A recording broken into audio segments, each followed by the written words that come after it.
بسم اللہ الرحمن الرحیم۔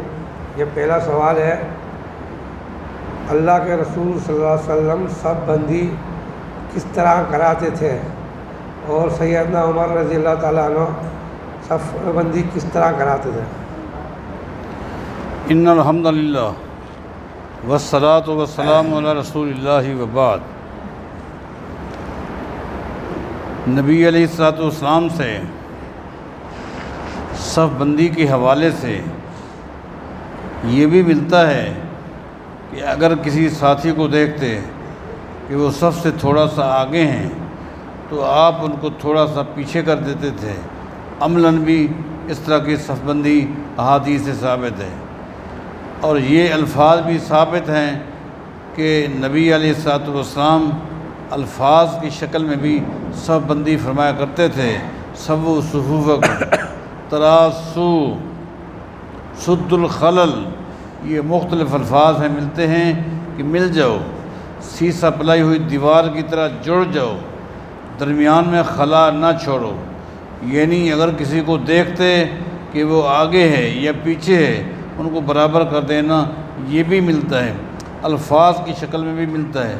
اور اسی طرح کا انداز سیدنا عمر رضی اللہ عنہ سے بھی ملتا ہے کہ آپ جب نئے لوگ دین میں داخل ہو گئے اور بہت بڑی تعداد عجم کی عرب میں آ گئی اور ان کو طریقہ کار اور چیزوں کا علم نہیں تھا، تو امیر عمر نے محسوس کیا کہ ان بیچاروں کو تربیت کی بڑی کمی ہے، تو عملاً بھی سیدنا عمر نہ برابر سیدھے صفیں کیا کرتے تھے، اور وہ نبی علیہ الصلوۃ والسلام کے جو الفاظ ہیں ان الفاظ کو بھی وہ سنایا کرتے تھے کہ مل جاؤ، برابر ہو جاؤ۔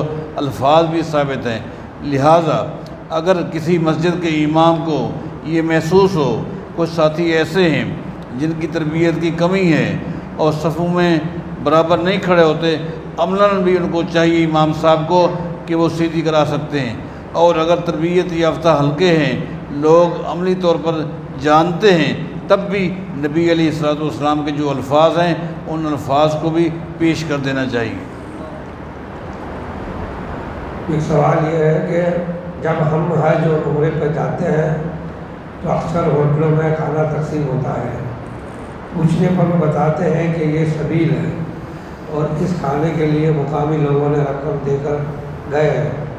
کیا یہ کھانا حج اور عمرہ کرنے والے زائرین کے لیے جائز ہے، حالانکہ وہ صاحب حیثیت بھی ہوتے ہیں؟ دیکھیں، میں نے دیکھا ہے اور معلومات بھی کی ہیں، ہو سکتا ہے آپ سے زیادہ میرے پاس معلومات ہو، اور جو وہاں کھانے ملتے ہیں ان کو ہدایہ ہی کہا جاتا ہے، بلکہ جو آپ کو ڈبے وغیرہ کی شکل میں دیتے ہیں اس میں ہدایہ لکھا ہوتا ہے۔ ہدایہ کا مطلب ہوتا ہے دینی بھائیوں کی طرف سے یہ گفٹ ہے، یہ گفٹ ہے۔ لہٰذا اس کو آپ یہ نہیں کہہ سکتے کہ یہ زکوٰۃ کا مال ہے، فلاں کا ہے، ہمارے لیے ناجائز ہے، وہ ہدایہ ہے۔ پہلی بات تو یہ۔ دوسری بات یہ کہ مختلف ادارے ہیں وہاں پر، سعودی عرب میں مختلف ادارے ہیں، جن اداروں کے پاس کچھ لوگ ایسے بھی ہیں جو زکوٰۃ اور زکوٰۃ کے علاوہ بھی تعاون جمع کراتے ہیں، جو حاجیوں کی خدمت کرتے ہیں۔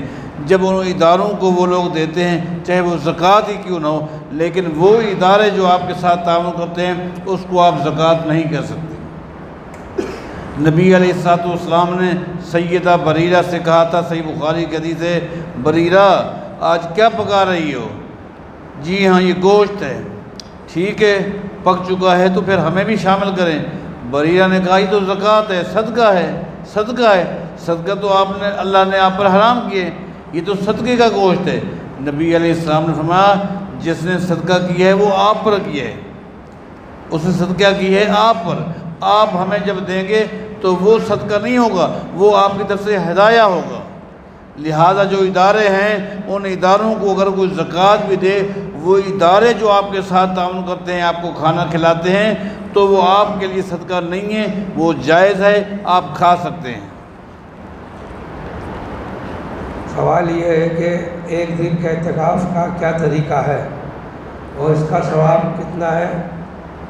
کیا اس میں روزہ بھی رکھنا ضروری ہے؟ آخر کیا ہے اس میں کیا ہے؟ ایک دن کا اعتکاف کا طریقہ کیا ہے؟ دیکھیں ایک دن کا جو اعتکاف ہے، جو 10 دن کا اعتکاف ہوتا ہے، جن 10 دنوں میں آدمی دنیاوی امور کے حوالے سے وہ باہر نہیں جا سکتا، کاروبار کا تعطل، دفاتر کا تعطل، حتیٰ کہ گھر جانے کا بھی تعطل، ان 10 دنوں کی ایک رات جو بھی ہے وہ بھی عظیم ہے اور بڑی قیمتی ہے۔ اس کے علاوہ جو کسی ایک رات کا اعتکاف کرتا ہے وہ مغرب میں چلا جاتا ہے اور صبح کی نماز پڑھ کے واپس آ جاتا ہے، وہ رات کا اعتکاف ہے، اس کا اجر ہے، ثواب ہے، لیکن وہ رات بھی، وہ جو 10 راتیں ہیں ان 10 راتوں میں سے کسی ایک رات کا مقابلہ نہیں کر سکتی۔ وہ رات ایسی ہے، وہ وقت ایسا ہے کہ 10 دن کے لیے بندہ معتکف میں ہے، وہ تو باہر گیا ہی نہیں، یہ مغرب میں آ جائے، اس کا مطلب یہ تھوڑا ہے ایک آدمی 10 دنوں میں راتوں کو آ جاتا ہے، اعتکاف کرتا ہے۔ اعتکاف ہے، اعتکاف کا معنی ہوتا ہے ٹھہرنا۔ اس نے ٹھہراؤ کیا، مسجد میں آ گیا، مغرب سے لے کر صبح تک رات کو اعتکاف کیے، قرآن کریم پڑھا، تلاوت کی، اجر ہے، ثواب ہے، لیکن یہ ثواب ان راتوں کا مقابلہ نہیں کر سکتے جو 10 راتوں میں سے ایک رات ہے، جس میں آدمی 10 دنوں کے لیے آتا ہے اور واپس نہیں جاتا۔ یہ سوال ہے کہ اگر کوئی وضو سے پہلے بسم اللہ پڑھنا بھول جائے تو کیا وضو ہو جائے گا؟ اور اگر وضو کے بعد کی دعا بھی بھول جائے اس کے لیے کیا حکم ہے؟ شریعت نے حکم دیا ہے بسم اللہ کم از کم پڑھیں اور بعد میں دعا ہے پڑھیں، لیکن اتفاق ہے پہلے والی دعا بھی بھول گیا، بعد والی بھی دعا بھول گیا، یا دعا بعد والی آتی ہی نہیں تھی، تاہم وہ اس اجر اور ثواب سے تو محروم ہو گیا کہ ان اذکار کے ساتھ جو بندہ وضو کرتا ہے، لیکن یہ کسی نے نہیں کہا کہ اس کا وضو نہیں ہوا، وضو ہو جائے گا۔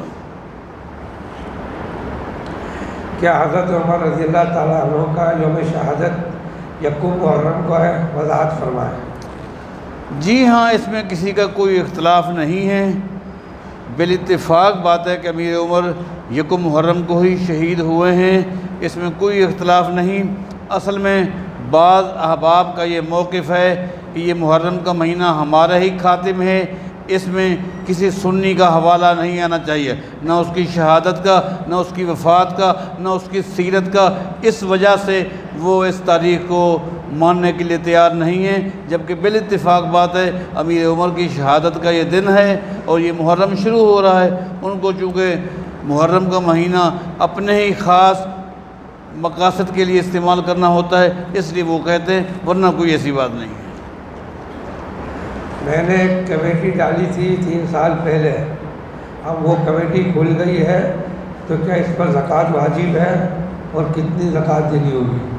اس وقت اس کو کمیٹی کی شکل میں جو رقم ملی ہے اس کے 2 حصے ہیں، ایک یہ ہے کہ مثلاً اس کو کمیٹی کے 3 لاکھ ملے ہیں اور آج کی تاریخ تک وہ 1 لاکھ ادا کر چکا ہے، اب 1 لاکھ کی اس کو پیسے ملے ہیں 3 لاکھ کے، ان میں سے 1 لاکھ کی زکوٰۃ دینا تو فرض ہے، 1 لاکھ کی زکوٰۃ دینا تو فرض ہے، کیونکہ 2 لاکھ ابھی تک قرضہ ہے، اس نے دینے ہیں دیے نہیں، لیکن اگر وہ ان 2 لاکھوں کی بھی زکوٰۃ دیتا ہے یہ افضل ہے اور یہ نفلی زکوٰۃ ہے، جس طرح نماز فرض بھی ہے نفل، روزہ فرض بھی ہے اور نفل بھی ہے، زکوٰۃ فرض بھی ہے اور نفل بھی ہے، 3 لاکھ کی زکوٰۃ دے گا، جو رقم وہ دے چکا ہے، جو ابھی تک دینی ہے، سب کی زکوٰۃ نکالے گا تو یہ افضل ترین شکل ہے، اس میں فرض بھی اور نفل بھی شامل ہو گئے، لیکن کم از کم اگر اس رقم کی وہ زکوٰۃ دیتا ہے جو اس کی ہے